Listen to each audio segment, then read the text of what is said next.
London. Billy Joe Saunders can look forward to bigger fights after defending the World Boxing Organization WBO middleweight title by unanimously outpointing Willie Monroe Jr. on Saturday.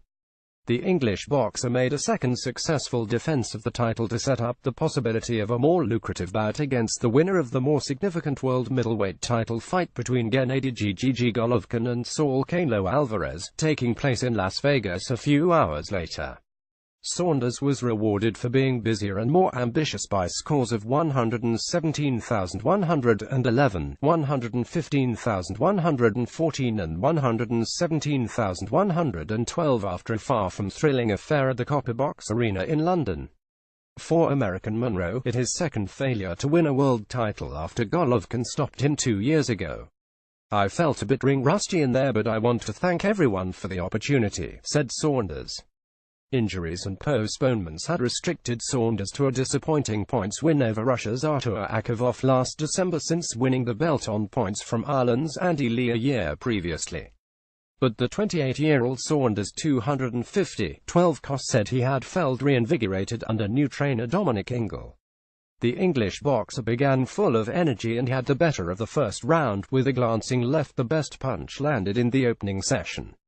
Monroe 213-6, whose wife gave birth to a daughter in New York 4 days ago, mostly counterboxed early on, and it was Saunders who was the more aggressive. New Yorker Monroe, 30, had dismissed Saunders' attempts pre-fight to upset him with his taunts. The American was also hit between the legs by Saunders' 8-year-old son Stevie at Friday's weigh-in. And Monroe continued to avoid trouble until Saunders caught Monroe flush with a right just before the bell at the end of the round after roughing up the American on the ropes with a series of lefts.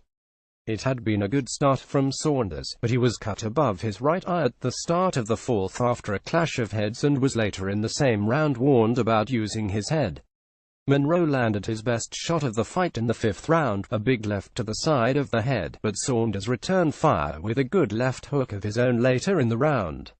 Saunders was the busier boxer from start to finish, though, with Monroe being cagey and Saunders failing to establish any rhythm. Yet his jab working TT was ugly at times.